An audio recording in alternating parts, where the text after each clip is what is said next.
Okay, hello and welcome to Ready for Action. This is Joe. Today I'm actually joined by the guys at Steel Sky Productions, who are the guys who are looking after Warhammer Underworlds Online. So I'm joined today by Amelia, Clinton and Matt. How you doing, guys? Hey, Good. Yeah, We're doing pretty well. Good stuff. Do you want to introduce yourselves? Yep, no problem. So my name's Amelia. I am the producer and marketing lead for Warhammer Underworlds Online. Hi, my name's Clinton. I'm the designer and I guess technical production on Warhammer Underworlds Online. Hey, I'm Matt. I'm the lead programmer on Warhammer. Okay. So I suppose the first thing is, who are Steel Sky Productions? Tell me a bit about yourselves. Yeah, no problem. So we're a smallish studio in Melbourne. We're comprised of a group of people who have a lot of experience making board game-like things in a digital format. So we've got, sort of a group of people who have worked together quite a lot on similar games. Probably the biggest project we've worked on, a lot of us have worked on together before, is the Warlock Firetop Mountain. So you might be familiar. It's sort of a little bit complicated because we've got kind of two studios working together, but if you've heard of Tin Man Games, Yes. Yeah, from there are sort of helping out with this game. So we've got a great art director who did a lot of the art for that. We've got Clinton, who's been doing this sort of stuff for a long time. Yeah, I did design on Warlock Firetop Mountain. I also worked on one of Tin Man's more recent games, which was Table of Tales on the PlayStation VR. And Clinton's been making games for a long time.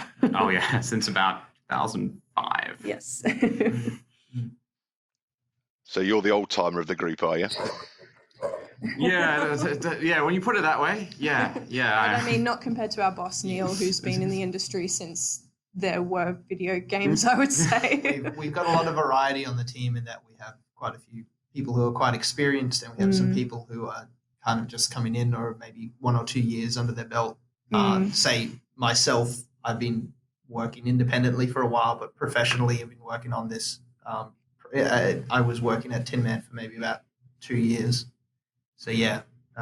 We've got a pretty good mix of kind of veteran people who have really been around the block, and then we've got some kind of newer faces, and I think that really, really helps with this project because, you know, Warhammer has an extremely big legacy, and it's nice to have kind of multiple perspectives on that.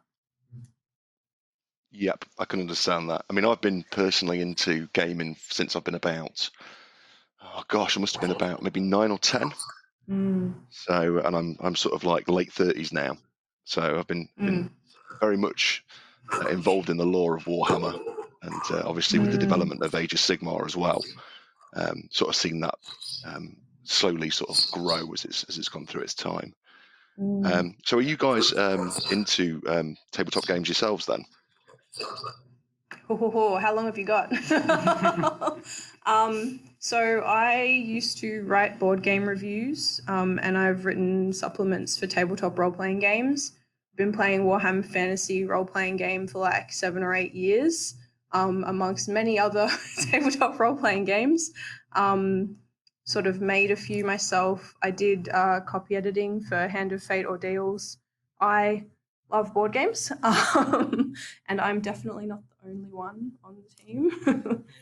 Clinton's he's designed quite a few board games himself, and I think you're working on a few right now as well. Yeah, nothing commercially released. So Sure. It's kind of my tabletop game design is kind of my spare time funsies. That's kind of the good thing about this project is that it can become quite draining working on a digital project, and being able to have kind of a backup of being keen on board games is very helpful for that.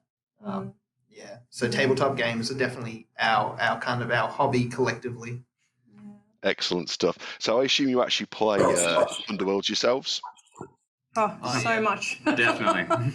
Yeah, we've been playing it since the Shadespire days. And like it's just become such second nature to all of us, I think. We have a couple of copies in the office, which we bust out in spare lunch times or evenings when we get a chance. I know that the Chaos Gargant is a fun one if you can get 4 people around the table. Yeah. We have a lot of people are very keen to play, so we end up playing a lot of the multiplayer games. Yeah, like the 3 to 4 player. Yeah. It's funny. We actually played so much 3 to 4 player that when we started developing this, we were really worried about game time because the 3 to 4. I don't know how much 3 to 4 player you've played, but it really extends it out to. It can be even like 2 hours if you've got if you're having a few drinks at the same time. It's definitely it's a more casual sort of environment. But it was amazing, how much it changed the strategy as well, like the decks that we were making. A deck for a 3 to 4 player game to really triumph in that arena, I think you got to have something quite different from 2 player. Or you just have Magors and then you just win basically. So. Yeah, those were definitely bad times for anyone that was not Matt playing Magors. So I was going to say, so what are your favourite warbands then? I mean, I'm currently running Reavers, and doing relatively well with them. I was at Warhammer Fest actually, so we'll talk about that in a minute or two. But I know that the majority of the guys in the group, we sort of, I think Dan Smedley came 3rd overall with Curse Breakers, or 4th, sorry. And then I think out of 6 of us, 5 of us were sort of top 32. So it's nice. Quite good. So tell me about what warbands you like and what you prefer to play, both from a tabletop point of view, and then we'll move obviously onto the online side. Well, I guess it's. I hope that you've checked out our Twitter poll because I think the Reavers are going to actually kind of go a bit more forward in that poll. I'm really hoping that they win. Matt's a big fan of the Reavers. Yeah, I really loved Reavers until Mogor's Fiends came out, and I was like, oh god, these lads are just completely overpowered compared to the rest of season 1. But I definitely would say I'm still pretty keen on Reavers and Magor just because of the mobility of them. But I've been playing a lot of Zarbag's Gits. Because I have this dream strategy of just turning Snurk Sourtongue into, an unstoppable machine where he just rolls about 5 dice for defense and you just can't kill the thing. So I don't know if it's a dream. I think it might be a reality because some of us have definitely been taken down by that deck. Yeah, I think as well for that, it's just the completely insane amount of little strategies that they can have with the Gits because you have all of these little pocket groups of units that you can use in different ways. Just is really entertaining to me, and that's kind of why I liked Magors as well. But All right, so for me, it was I think Orcs were my first warband that I really got into, and then it was Skeletons like Sepulchral Guard, just for the complexity of having so many.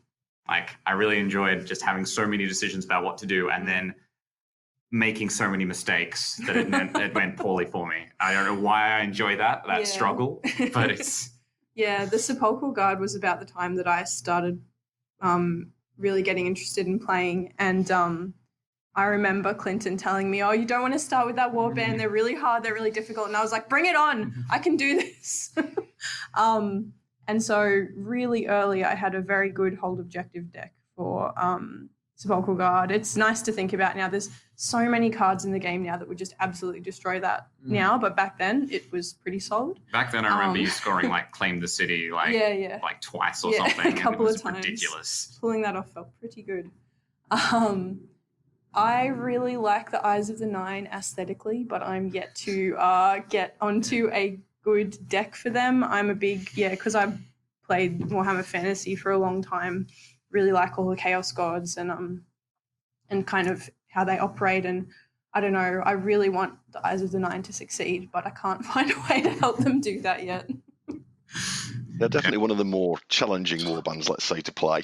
Yeah, I think that's very polite. The guys, we're talking about doing what we're going to call the Eyes of the Nine off.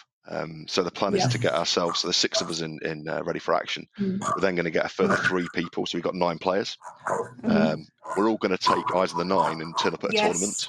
Oh, I love it. That is awesome. Now, the other thing, which I was really keen to do, but a few of the guys, I think they've been slightly more competitive than me, I really wanted to create their decks as normal. And then put them into an envelope, and then when we arrive, just deal the envelopes out. Yeah, brilliant. I love that. Yeah, see, we've good. talked about doing like drafting, like having because so many cards from all the different warbands in the office. I'm like, how can we set up a good drafting situation where you have to have like, so that sounds like a lot of fun. There's a lot of ideas for that. I guess that's the thing is even we have pretty much all of the warbands, I think. And so we have stacks and stacks of cards. And we're still constantly fighting over trying to get... Over the competitive ones. I haven't seen a copy of Martyred in our office for about 7 or 8 weeks because everybody's always nabbing all of the best cards for themselves. Then you go to our folios of cards and they're just empty. They just got like... You're like, 50, offensive strike? No. Defensive strike? No. Move on. They got 50 copies of Hero Slayer in there, but there's like no other card in the entire thing. So I tell you what, Hero Slayer with the Reavers is a cheeky one to have in your hand, though. Yeah, Hero Slayer. Throwing a Danglebrow out with it. Yeah, absolutely. Hero Slayers with the goblins is my go-to. Really, I've definitely got that in there. It's kind of the dream. So I suppose what is your actual favourite card then, apart from Ready for Action, which everyone loves? Yeah, of course. It's a difficult question. Yeah. Mischievous Spirits. Yeah. Mischievous Spirits. Sure. I just like it as a card. I enjoy playing around with the objectives. It doesn't necessarily do everything. It's not useful in every deck. I just like the card. Yeah, what's the card where you go from edge hex to edge hex? Yeah, Hidden Paths. Hidden Paths. Yeah. It's just consistently really interesting. There are a lot of other cards that I think are kind of more useful, but I think Hidden Paths is probably my favorite. Yeah, well, it's a bit tougher to play around as well, which kind of makes it good because I know that you played a lot of it, Amelia, with Sepulchral Guard. Yeah, and it makes Crawley. The Crawley Petitioner. It was actually like, you could see it coming with like Crawley Petitioner was always right at the back of the board, but there's not really anything you can do unless like you know exactly where it's going because it could go anywhere. So. Yeah, I did try Hidden Paths with Eyes of the Nine. I tried getting, I think it was the leader. I think it was Vortimus right into the action with it. It was a terrible idea. We just died straight away, but still. But you got Hidden to Paths, try. very fun. Right then. So I say I met a couple of you guys at Warhammer Fest. Very, very briefly, I hasten to add, because we were actually playing in the tournament there. So I took a photo of the sort of setup. I think it was your pre-alpha demo you were showing, and that sort of got a ridiculous number of hits on the internet to sort of show how much interest there is, let's say, for your product that you're working on at the moment. I've also watched the streams which you've done on YouTube, which I thought were really, really useful to be able to sort of see how the game's developing. I particularly enjoyed the response to the Derpy Death moment. That was quite interesting. I suppose one thing is, so how did you actually go about sort of designing the setting of the game? Because obviously it's kind of one of the key things about the game is the setting. You're trapped in a city by Nagash, god of death. How did you actually go about sort of taking your inspiration to develop the actual city of Shadespire? We work very closely with GW on this sort of stuff. They're very when it comes to like visually representing like the Age of Sigmar universe. They have very strong opinions, and they have a lot of resources as well, which is really awesome. So the visuals in some way have always been the easiest thing on this project because our art director Ed has always had a very clear vision about how we were going to take the key principles of Shadespire it was Shadespire back then. I keep saying it because when we were doing when we were thinking about this, that's what everyone was referring it to, but I should say Underworlds. The aesthetic, I guess, of the city of Shadespire rather. I remember him sitting us down really early and being like, okay, these are the 3 principles that we want everyone who's playing the game to feel, and he had very clear ideas about, taking across the verticality of the city and taking across the feeling of like herodom. Like the thing about Underworlds, I think, that makes it really fun to play is that because you're not playing full, Age of Sigmar or 40k army, you're just playing a small group of heroes. It's got kind of that MOBA-like feel of being a hero, more than perhaps when you've got, a wider army to deal with. So I would say that a lot of the reason it looks so good is very strong art direction. But also just, everybody, like we have a great art team, and everybody's always had a very clear idea of what it should look like, I suppose, which is kind of rare for video games because I feel like art direction's one of the hardest things to do if you're doing original content, because everybody has kind of a very different idea about what it could look like. So we're kind of blessed in a way to be working with something that has, there's very clear colors, there's very clear shapes. There's so much concept art. So you can take everything from the cards, the rule books. It's like there is just so many resources we can draw upon when it comes to defining the style of the game. Yeah. Yeah, it's a rich world. I think one thing, like you say, because you've got all the lore to draw on, it definitely helps. And I also really enjoyed your point about it's very much a hero game. I mean, when you play things like 40k or Age of Sigmar, it tends to be your heroes that you develop, especially if you're building your own heroes. It's great to have. I mean, I've played Warhammer for about the last 20 years, and it was always good to sort of see the blocks of infantry walking across the table, as was back then. But you never really remembered what Saurus rank 2 did. It was all about your hero, this, that, and the other, So I completely get your point with that. Yeah, I guess it comes across in the way that we're talking about the game now, saying, remember that time that Vortimus did this and that. Like, they've really, lucked onto something really clever in the way that it's done, I think. I think the other thing we're going for the environment stuff is really that especially for the City of Shadespire, so we'll have to see what we tackle in terms of Night Vault aesthetic, but it's definitely interesting that it is kind of like ruined, but it was also very technologically advanced, so you'll see a lot of that coming across, especially in our UI elements, which are very like kind of bright and powerful, metallic. And metallic and golden and stuff, and it does kind of look like it's almost like that's like the ruins of the city kind of seeping into the UI to a degree. So the glory days represented. The heydays of the because it is kind of like that. It's almost like they got trapped in the heydays. So it is this ruined city, but it's also like at the peak is when it was ruined. So it's a very interesting kind of like split they've got. Yeah, as far as aesthetic. I think it was pretty hard for us to understand. I think it's a bit tricky with the lore, with the ruins of the City of Shadespire and the Shadespire in the Etheric Void version of Shadespire, and trying to get a good grip on what we wanted it to feel like. I remember before there's a novel, the Shadespire, I think it's called The Mirrored City by Josh Reynolds, and reading that was very helpful to me, and I sort of carried a few of the points from that into the team.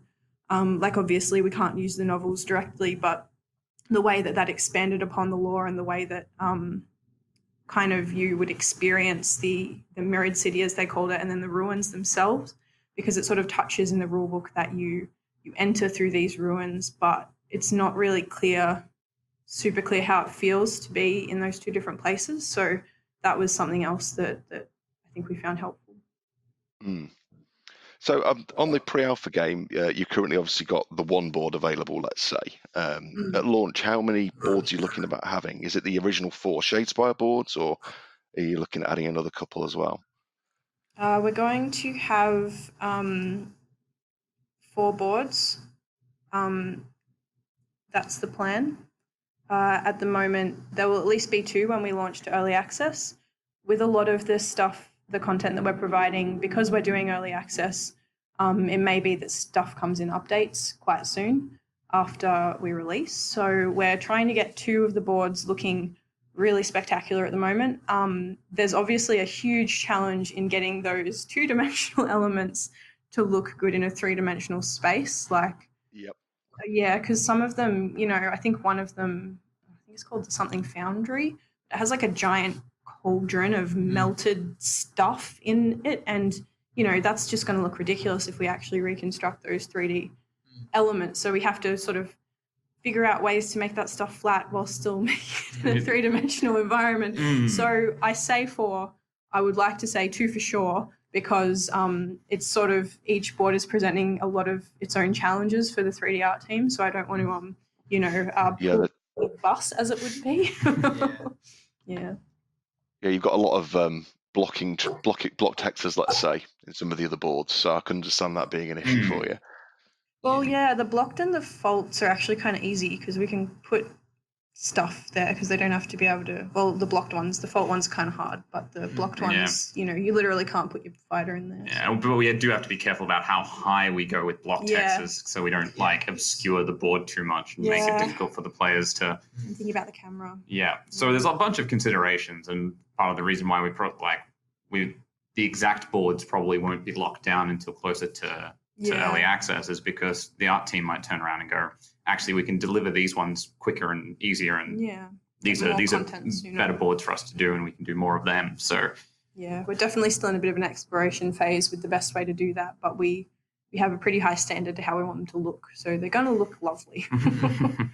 Well, I say if you take even the pre-alpha boards you've worked on, they look incredible so far. So I'm looking forward to seeing the rest of them for sure. Thank you. So obviously you've got Magor's Fiends and Steel Hearts at the moment. It was quite clear from the streams that you had your favourites as well. Yep.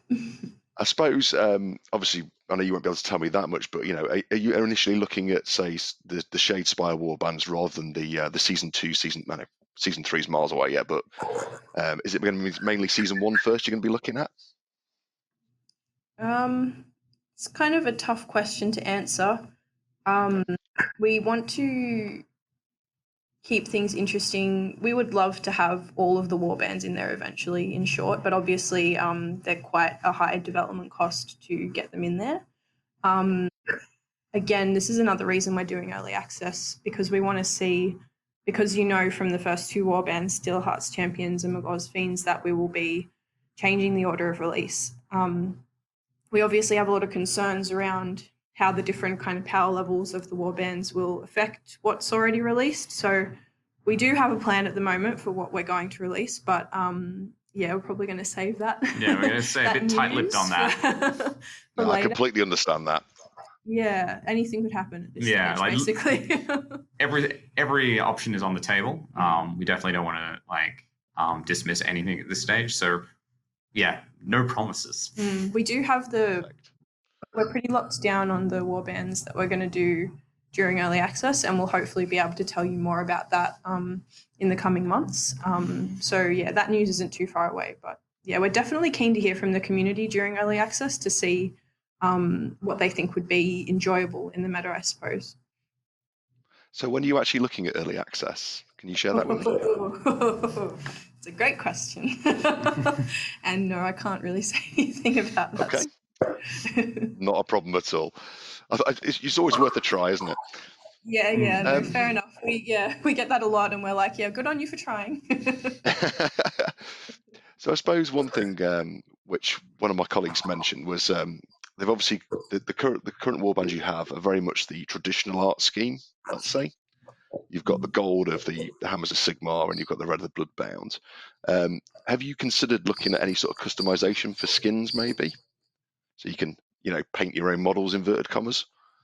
Oh, yes, definitely. We definitely want to be able to do custom skins for the different warbands so that you can choose the kind of look and feel of your warband. It probably won't be down to the levels of allowing you to paint individual pieces because we want to make sure that they stick to the sort of GW lore and also make sure they look good. You don't want to be coming up against some hot pink, Magor's Fiends. Oh, you can speak for yourself. That's exactly what I was going to say just then. I was going to say I did paint some Sepulchral Guard a packet of highlighters, but that was on my own time. Yeah, we definitely have alternate looks planned for the warbands. Yeah, as far as customization goes, we're not planning on offering a great deal of so many people have been asking us if there will be, a warband painter sort of thing, and that's not a planned feature. But there will be customization that will look really good and be really fun. Yeah, and the goal is to keep releasing that sort of content. So whenever we get a chance, we put some new skins in the game and we keep going. That's sort of approach we want to take. Yeah, our 3D artist, she's got a lot of experience sort of making that kind of content, and we deliberately brought her on board because we want the game to, feel fresh and have lots of different kind of possible looks for stuff. So yeah, it's definitely planned. Excellent stuff. I think like you say, the different skins is definitely the way to go. I think the full army painter kind of thing would be impossible. And I wouldn't want to try and get anyone to try and impose that on a game. I have a friend who's he's a computer animator, so I know his pain on certain things like that as well. So.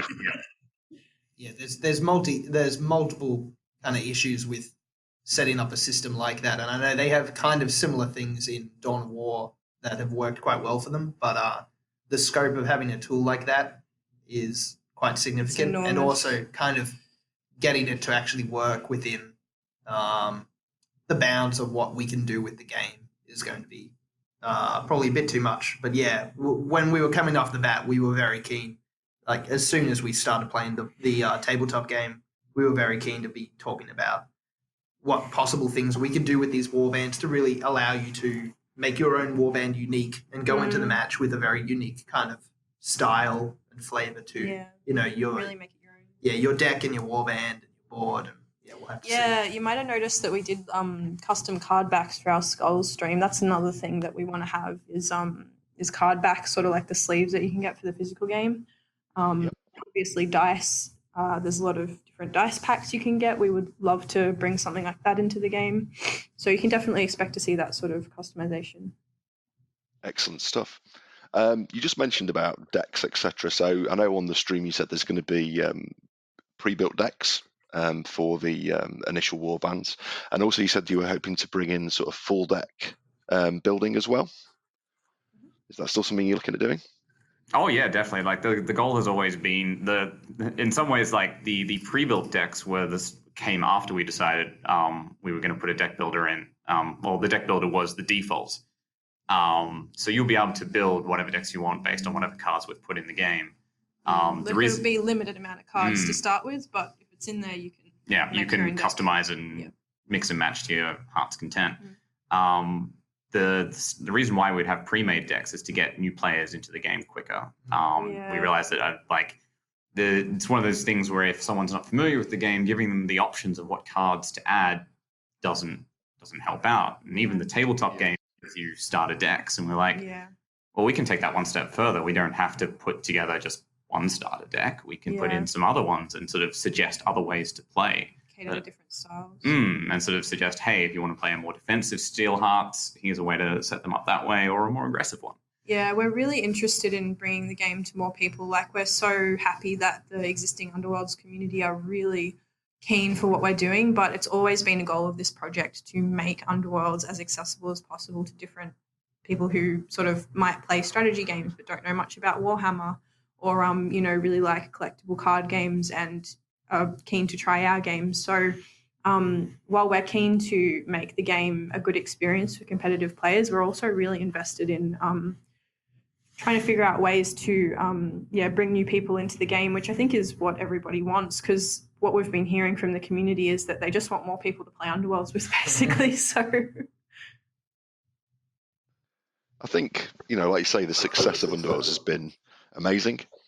I think it's one of probably the fastest growing games that Games Workshop's had for a long time. I mean, one thing which I think has really added to it, like you mentioned, the competitive side of it, we've obviously got quarterly prize packs at the moment, where I don't know whether you're aware of this or not, where we can win.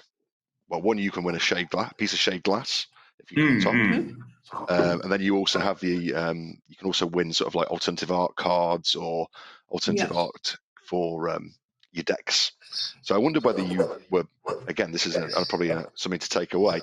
Is it something you maybe considered doing for the game itself?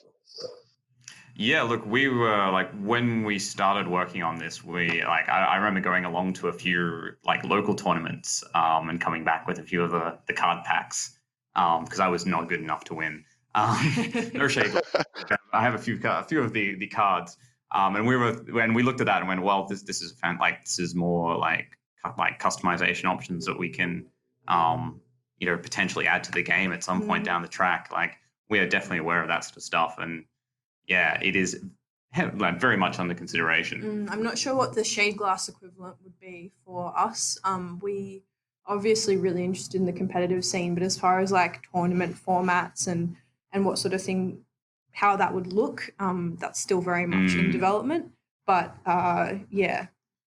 we're definitely keen to move into that area. We just really want to get the early access game out and get into the hands of people, and then we're really keen to build on that foundation and make a good sort of competitive experience, hopefully do something in the tournament area.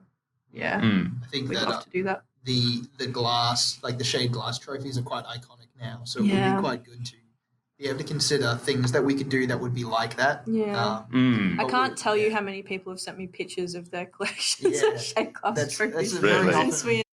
It's a very common thing on like, the Facebook groups or the subreddit or anything. Our Discord server. Somebody saying just got glass with these guys, and then, having their miniatures in front of it, and especially that setup and layout with the trophy behind is very iconic now, I think, within the community. So it'd be interesting to see what we can do. Yeah, how we can like provide things that could become iconic like that. Would be very cool. Yeah. I think that's one thing as a group. Say there's 6 of us in our group, and I think 4 out of the 6 of us have actually won glass. I am not one of those people, unfortunately. But I think that's because I like to handicap myself slightly by playing some of the less powerful warbands. Yeah, sounds like me. Well, it's more fun, isn't it? Let's be honest. Yeah. Well, you got to have a kooky deck. There's no, I can't stand just net decking my deck. I got to try to find something that's weird. So you can also expect, if I was in charge of the card release, I think then you could expect a lot of bizarre card releases very early on. The scatter would just be in the next, the next releases or anything. So This is why I'll be carefully monitoring the card releases. I know one thing I would love to do is, as you mentioned earlier, kind of completely change how a warband would normally work. Like I really fancy doing like an objective holding Magor's deck. Yeah. So because you've got the Gore Fist, you can strike back. It's quite good. Well, yeah, I mean the guy can't be driven back by default. It's already like Gartok. Yeah, he's already better than pretty much everybody else is holding objectives. I have a Magor's deck that is entirely based around trying to get Magor killed and then turning the dog into the leader. Doing strategies like that, I think, is very interesting. But yeah. Didn't you want to do that? That'd be the extra wound and the extra dice more than likely as well, is the one I think you mentioned there. Exactly. Well, and then going through all of the warbands and making a second in command deck for all of them could be an interesting strategy as well. So yeah, and I mean, what you're saying about the Eyes of the Nine thing, that's the kind of thing I reckon is a very interesting thing to be able to do. That's a good idea, actually. Yeah, the Beastman could be quite powerful actually if he's got extra wounds on him, etc. Oh, absolutely. Well, I mean, it's trying to mitigate all of the you try to mitigate the death of Magor by making him like too good a target to not kill, or and you've got, I think there's the upgrade where if this unit is adjacent to an enemy who's making a charge, then the charging unit has to attack this unit and stuff like that. I can't remember the name of that one, but basically draw everybody into Magor and then have martyred and the upgrade that gives you a glory if the character dies and all of this other stuff, so that about this. You can completely mitigate all of the death of Gore and just turn the dog into a powerhouse. So. Love it, absolutely love that. Okay, so I've about actually run out of questions from my end. I suppose one thing is quite important is how can people find out more about the game? Where's best for people to sort of contact you with any ideas, etc.? Yeah, no problem. So we're trying to channel most of our community into our Discord server, which you can find at discord.gg/WooOGame. So we really recommend that if people are keen on Underworlds, they jump in there. We already have a lot of people in there talking about Underworlds.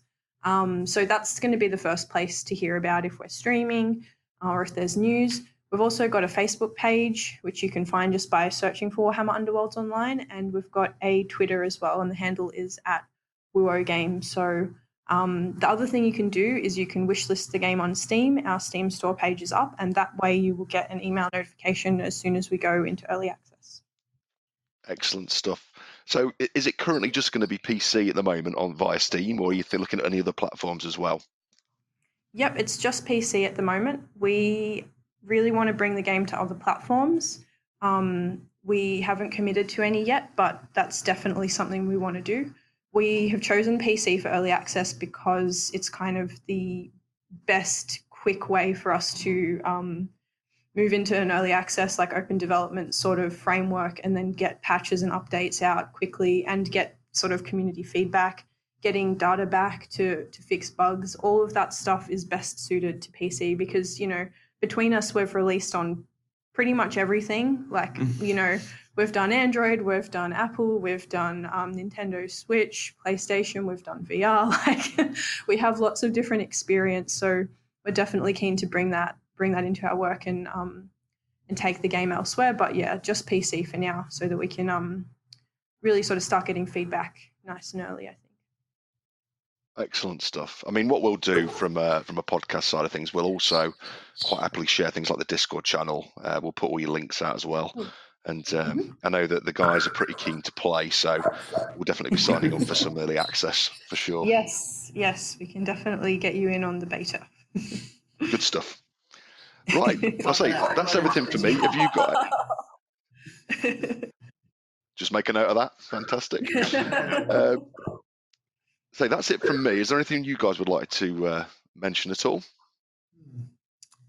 I don't think so. I think it's very good to be able to talk to you because it's always interesting being able to check out, you know, you'll check out the winning tournament decks and there'll be like a little reference to ready for action or something else, you know, so it's very good to kind of be able to talk to you as well as I'm sure that you're interested in talking to us. So. Yeah, we were always talking about Underworlds in the office and we're pretty keen to launch this game so that we can just like talk to more people about Underworlds more openly because we're just like massive nerds for it at this stage and we sort of all know each other's opinions on everything. I'd like to be able to answer more questions with, we haven't announced that at this time, or I cannot discuss this at this point.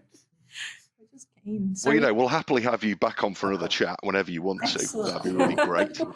Sounds great. You're going to have to tell us about your Eyes of the Nine experiment. Yeah, you need to make that happen. That is such a good idea. It's definitely one of the things which we're hoping to do at a tournament soon. They're actually next on my painting list.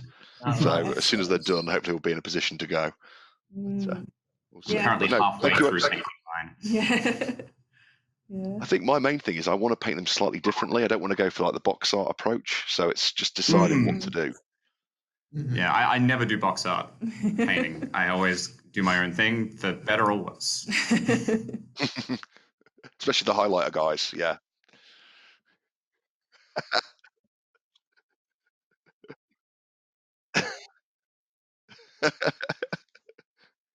Love that. All right then. Thank you so much, guys. So, as I say, we'll put out your all your links, all your social media links, etc., and we'll arrange to talk hopefully near a release date. Thanks, guys.